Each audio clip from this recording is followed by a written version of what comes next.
फातिमा की रानी माँ, प्रभु यीशु की माँ, आसरा तू ही है माँ।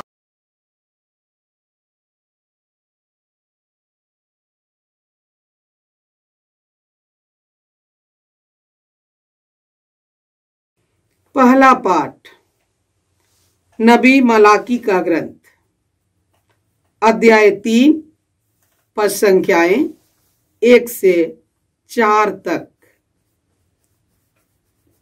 प्रभु परमेश्वर कहता है, देखो मैं अपना दूत भेजूंगा जिससे वह मेरे लिए मार्ग तैयार करे।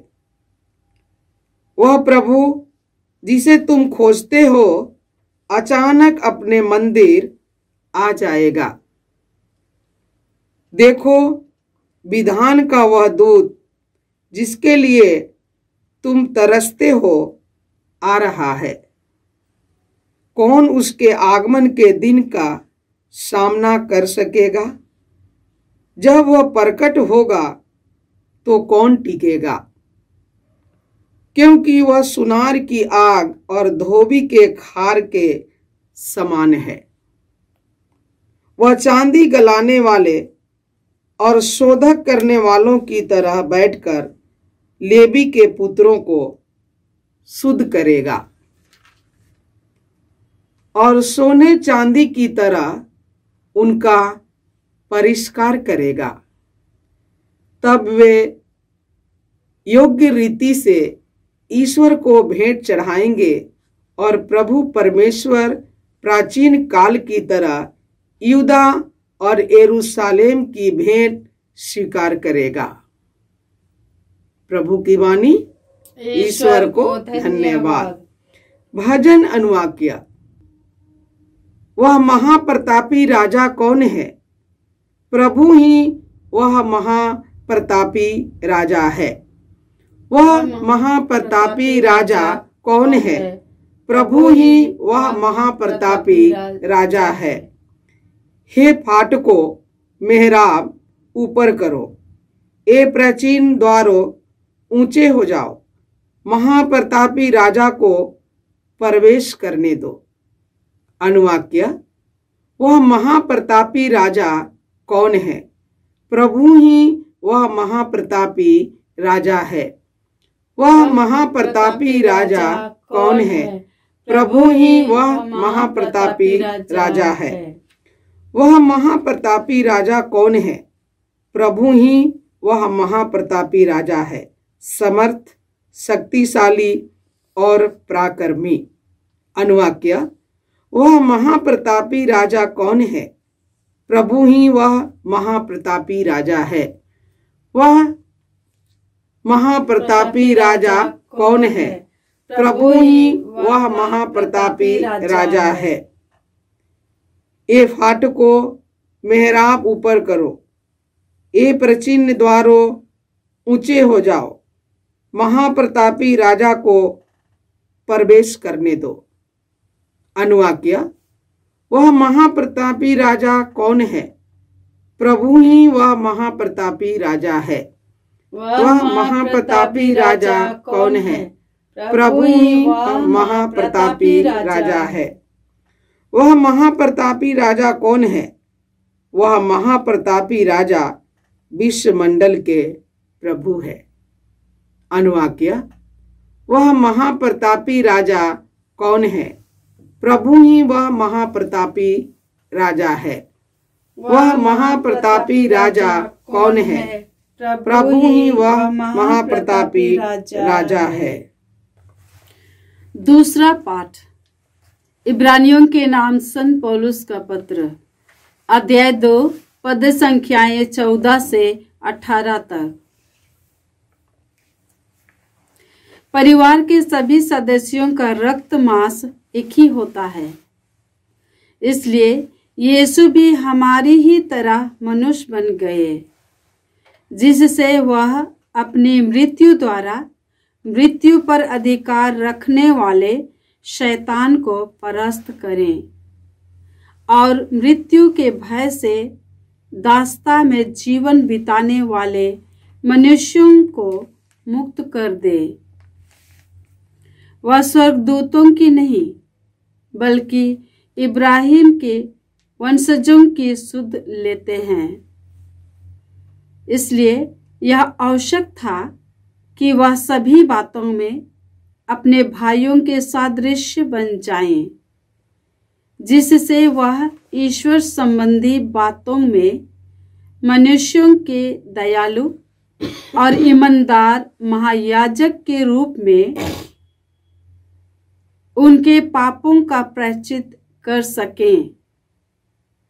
उनकी परीक्षा ली गई है और उन्होंने स्वयं दुख भोगा है, इसलिए वह परीक्षा में दुख भोगने वालों की सहायता कर सकते हैं।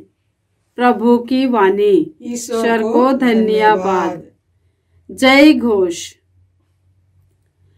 alleluia, alleluia। गैर यहूदियों के लिए ज्योति और तेरी प्रजा इस्राएल का गौरव। alleluia।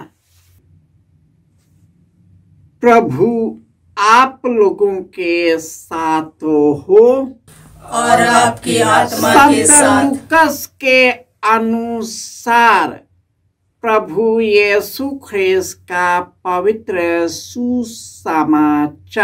हे प्रभु तेरी महिमा हो। अध्याय 2 पद संख्याएं 22 से 40।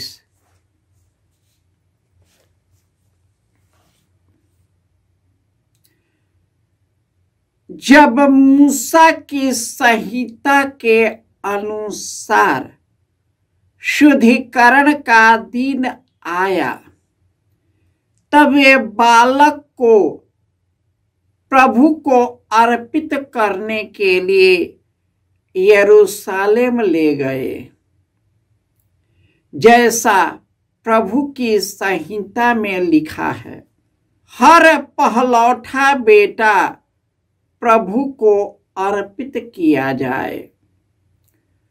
और इसलिए भी कि वे प्रभु की संहिता के अनुसार पंडुकों का एक जोड़ा या कपोत के 2 बच्चे बलिदान में चढ़ाए। उस समय यरूशलेम में सिमियोन नामक एक धर्मी और भक्त पुरुष रहता था। वह इस्राएल की सांत्वना की प्रतीक्षा में था और पवित्र आत्मा उस पर छाया रहता था।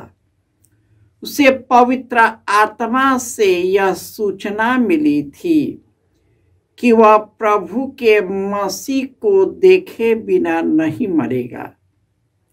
वह पवित्र आत्मा की प्रेरणा से मंदिर आया। माता पिता शिशु यीशु के लिए संहिता की रीतियां पूरी करने जब उसे भीतर लाए, तो सिमियोन ने यीशु को अपनी गोद में ले लिया और ईश्वर की स्तुति करते हुए कहा, हे प्रभु, अब तू अपने वचन के अनुसार अपने दास को शांति के साथ विदा कर, क्योंकि तेरी आंखों ने उस मुक्ति को देखा है जिसे तूने सब राष्ट्रों के लिए प्रस्तुत किया है। यह गैर यहूदियों के लिए प्रबोधन के लिए ज्योति है और तेरी प्रजा इस्राएल का गौरव।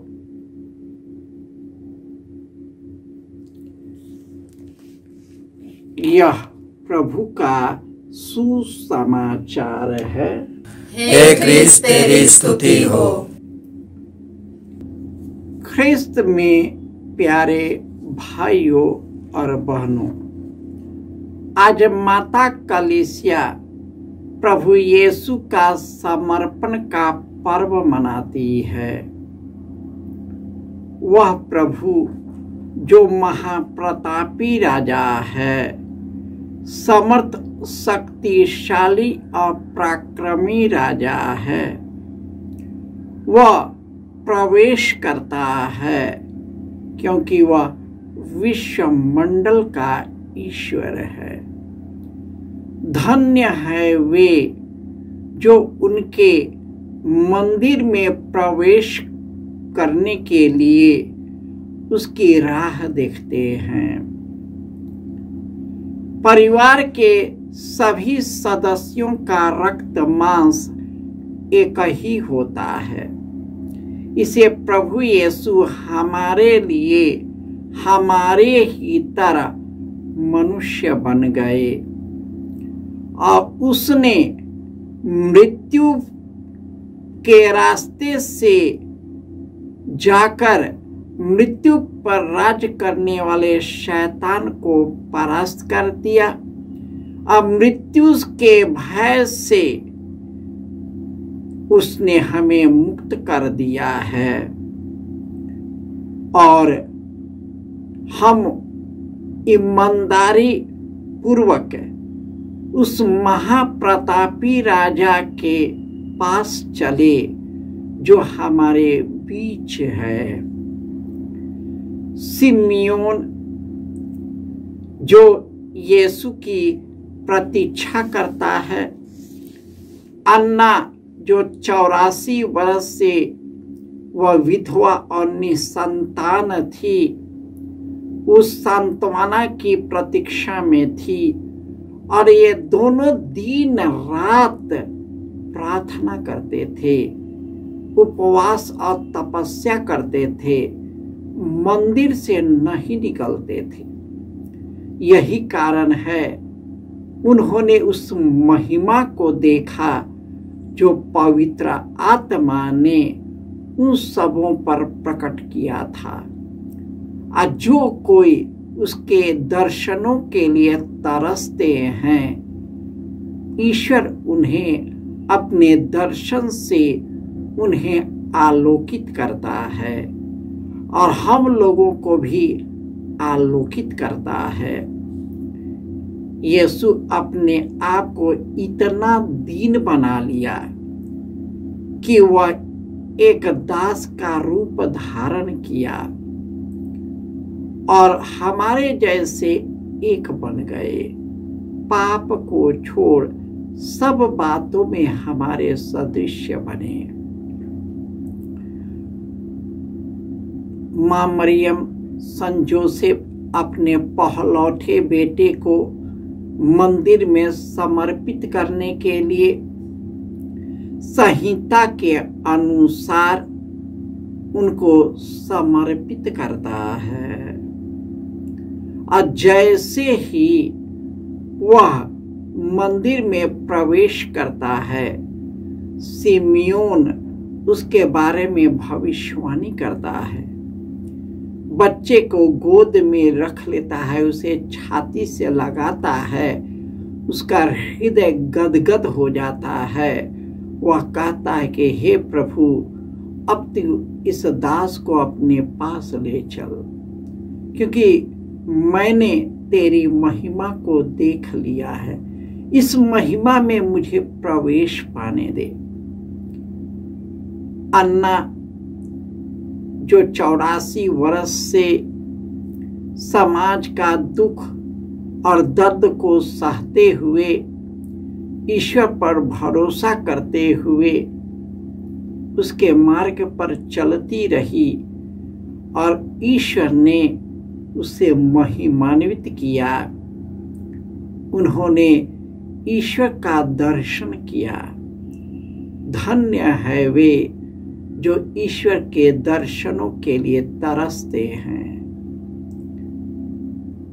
हमें भी यीशु अपने साथ एक कर लिया है। अपना रक्त बहाकर हमारे पापों को शुद्ध कर दिया है। अपने स्वर्ग राज्य में प्रवेश पाने के लिए हमें अपने से जोड़ लिया है। इसलिए हम सामर्थ्य के साथ उस भवन में प्रवेश करे जिसके लिए प्रभु यीशु ने हम लोगों के लिए तैयार किया है। जय यीशु।